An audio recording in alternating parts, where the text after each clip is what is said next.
Hi everyone, this is my run on Kimari's last chapter, Unbreakable Pride, Chaos Fight, and this video submission is for the TCC challenge posted by the TCC podcast group.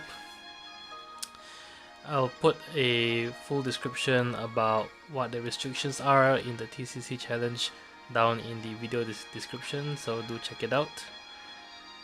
But in short, no synergy units are allowed in this fight, and there's also a list of characters that are banned that will make this fight too easy. So for this challenge, there's two waves here, and the biggest difficulty due to all the restrictions imposed in the TCC challenge is twofold. Firstly, both waves has the ability to inflict various debuffs. So the first wave has the Marlboro type enemy, Motherweed, and like all Marlboro type enemies, it has a sort of bad breath attack. It's called Fetid Breath and Stench, which can inflict a range of debuffs including Blind, which can be very debilitating to your party members. The Austro Avis also can inflict a range of debuffs, so it has a recast ability called End Ball, which not only deals significant HP damage but also inflicts int brave down, attack down, and fire, ice, and wind elemental resist down, which makes you take additional damage from its elemental breath attacks. Also, once it's below 50% health, its elemental breath attacks converts to the plus version, which has also an HP attack built into it. So the other than that, the attacks that it does also can inflict a range of debuffs, so things like defense down and speed down as well. On top of that, the second wave is also very heavy on HP attacks. Not only is the request ability quite frequent, as I mentioned, below 50% health, its HP attack, its group attack becomes an HP attack as well.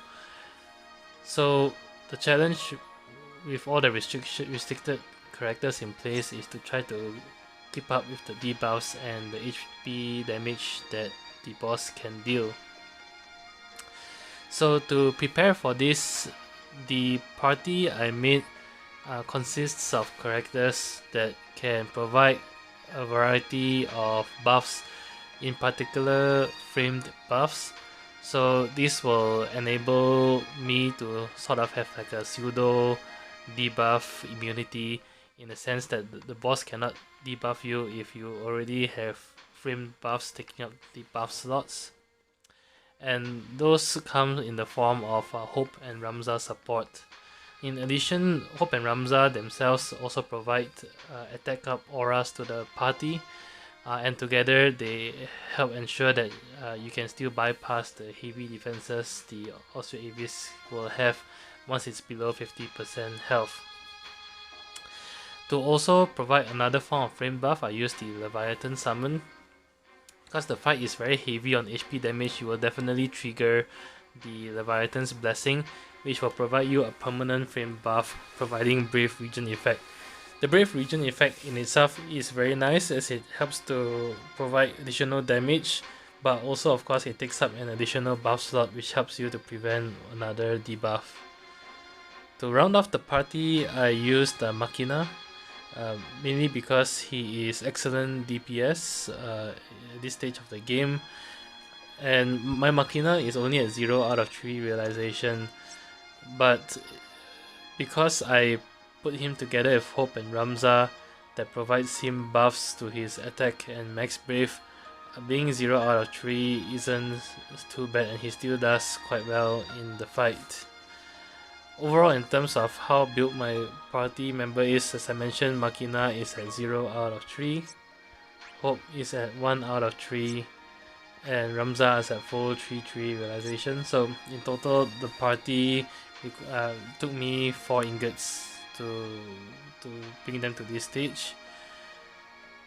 And one other thing to really take note is Hope's AA ability called Protect All. His AA actually reduces the amount of HP damage that your party will take for just 3 turns. and he has two skill uses of it, which is actually very crucial on the Osteo Avis fight. So if you trigger his AA before they use the recast ability, it helps mitigate a great deal of the damage that Osteo Avis will deal to your party. The drawback of this team is that the only form of healing comes with Hope's EX ability. So in order to heal off from all the damage, you need to spam his skills to quickly reach his EX and heal off after each recast ability or group HP damage the Osteo Avis deals. But it's still okay because with Machina in the fight wouldn't last very long. So Hope, Ramza, and Machina has more than enough skill users to kill off the Osteo Avis. And on top of that, there's also Summon as well.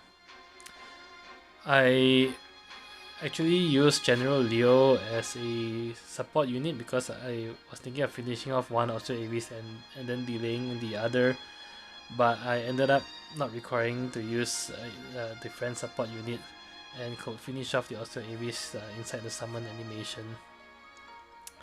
But you see more of that in the fight, so without further ado, let's move on to the fight. See you there.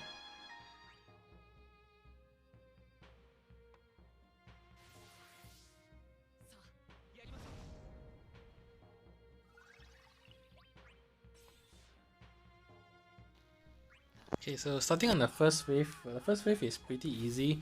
The only real danger the Mother Wheat has is its Bad Breath type of attacks. But as long as you quickly start off the fight, casting all the buffs with Hope and Ramza, you're pretty much okay for the first wave of the fight. Hope can provide the Protect and Shell, which is already 2 framed buffs, and Ramza himself has 2 framed buffs on him, so that's 4 framed buffs. And Machina also has a few frame buffs on himself already, so even getting hit by the Bad Breath attack, you will not be inflicted by blind. I think only Hope, being that he only has 2 frame buffs, has the potential or risk to be inflicted by blind. But even if that's the case, all you need to do is use Ramza's Galvanize, which will provide some generic buffs to help push off the debuffs that the Mother Wheat can inflict.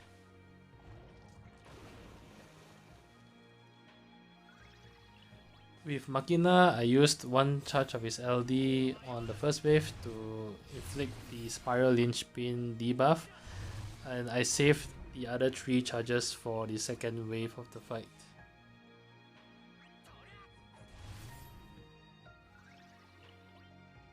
Other than that, you just need to focus all your damage on the Mother Wheat in the middle. You don't have to worry about the minions because of Machina, because all the enemies are debuffed by Spiral Linchpin. Each time Machina attacks, he will break all the minions with his AoE, Brave Shaving, and HP attack. On top of that, Machina also can counter attack, so if anyone or any enemy attacks Machina, he counter attacks and re-breaks the enemy. So the minions pose very little threat. Sometimes they may regenerate Brave from the Brave Regen buff that the Mother Wheat grants and immediately do an HP attack, but even then that will only do about 5 to 6,000 HP, which you can then quickly heal with Hope's EX right after.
So right near the end of the first wave, if the Mother Wheel is about to be killed off and Hope and Ramza get their EX meter fully charged up, it's important to save their EX meter for the second wave so that Ramza can immediately apply Enervate debuff on the second wave, and very importantly, Hope can keep his EX to heal on the second wave itself, because the second wave will always start off with the bosses casting their recast ability.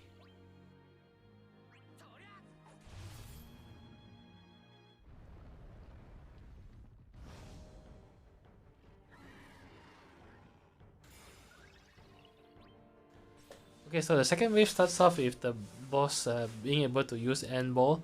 However, two back-to-back End Balls will not deal a lot of damage as long as your party is buffed with Shell, because the End Ball is a magic-based attack.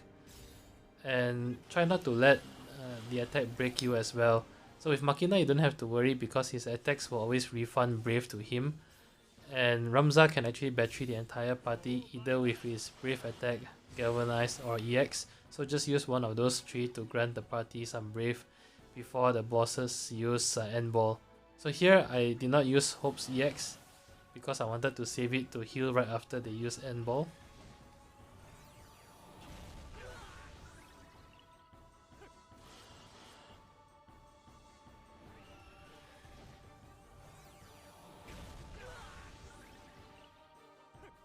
So you can see even after getting hit by 2 End Ball at the start of the fight, it's very easily survivable.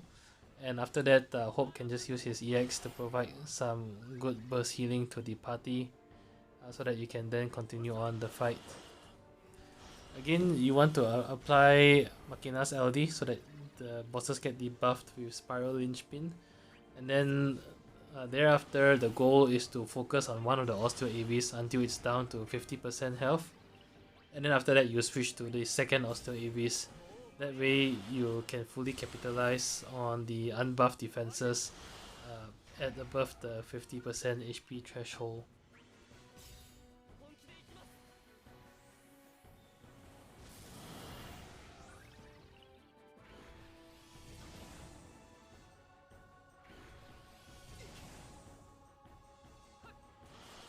One important thing to note is that once the Osteo Heavies hits 75% and 50% HP threshold respectively, they get buffs to their stats all across as per normal Chaos mechanics.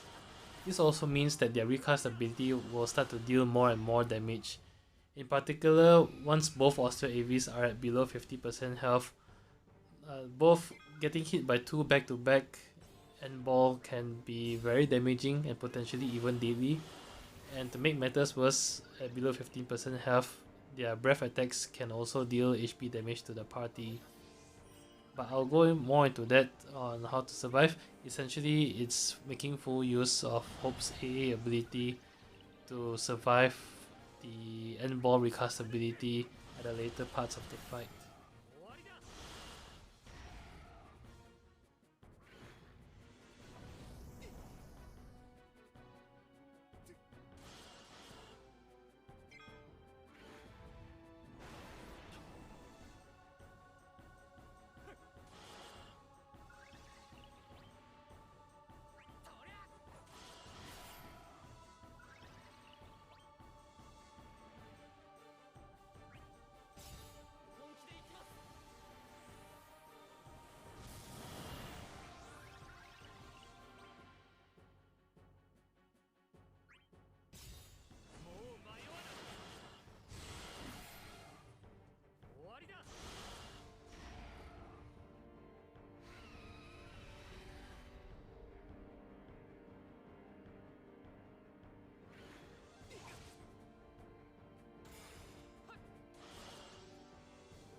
Alright, so here both bosses are about to use End Ball again, and I use one charge of Hope's AA here. I think it's still survivable here because also Avis B still hasn't buffed all its stats yet, so its end ball still will not deal too much damage. However, I wanted to save some health, otherwise it's very difficult for Hope to keep up the healing, so I decided to use one of his AA abilities here.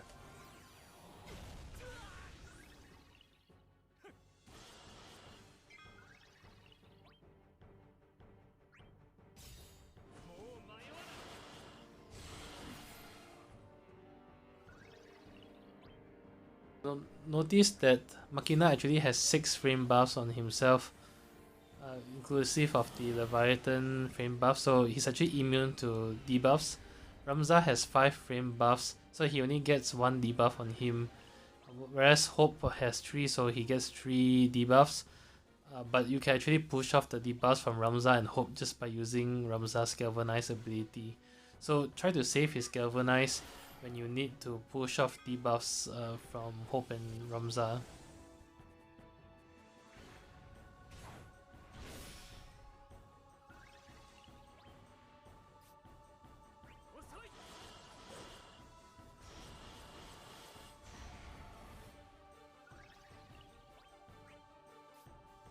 Okay, so Osteo Avis A has hit the 50% mark, so now I switch targets to Osteo Avis B.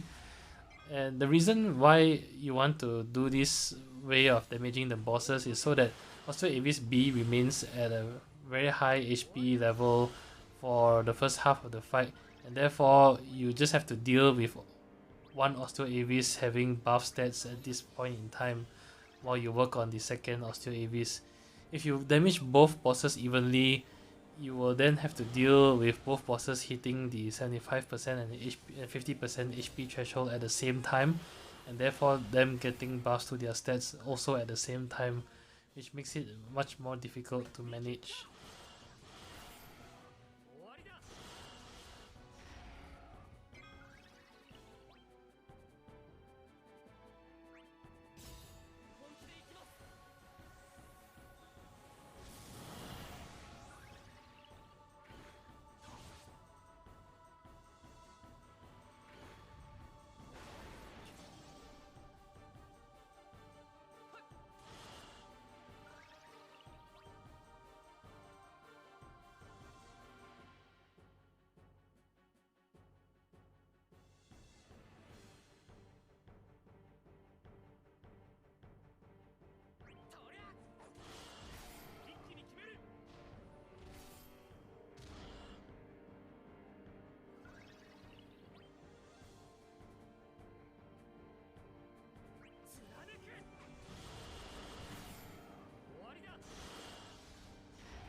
Okay, at this point, both Osteo Avis has hit the 50% threshold, and the fight becomes much more dangerous.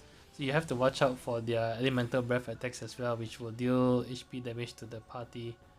Now here also, the Osteo Avis are about to get their next recast end ball ability, so I have to prepare Hope's last AA on standby here. And after that, the boss will be low enough that you can finish them off inside the summon animation.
So with Hope's AA, 2 end balls barely brought my characters to slightly more than half health, which is fine. Hope can heal after that. And because I'm about to pop my summon, I start using Ramza's and Machina's AA ability to provide them with a temporary attack boost, which I can then use inside summon.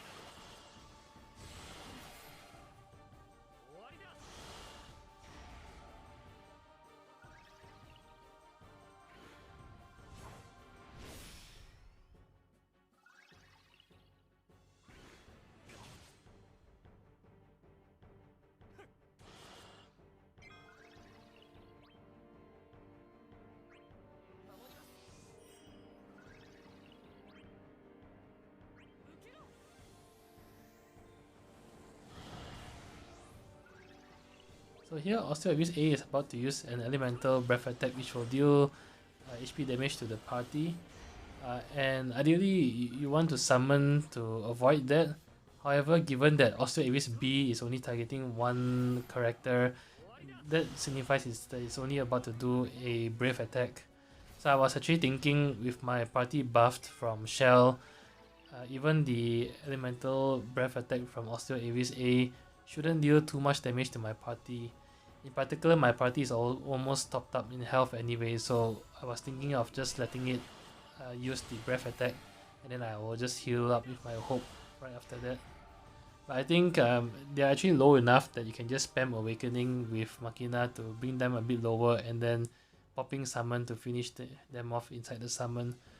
I think that would be an overall better play.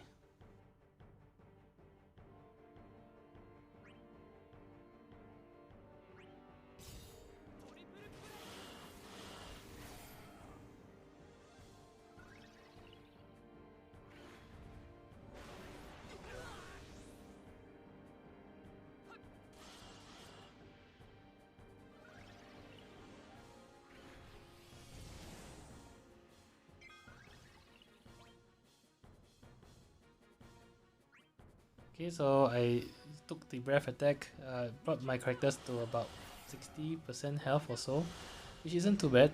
Hope can still provide some healing after that. But I do need to watch out for the next breath attack or the next recast ability, because that would be quite damaging. In particular, I don't have Hope's AA ability left.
This is a sign that I used my summon too late, because even after summon has ended, I could still spam Awakening with Machina to get a few more additional turns of damage, free damage in, and even after that I still could bring in General Leo support to delay the last Osteo Avis while I finish it off. So I could have actually done a bit better by summoning earlier.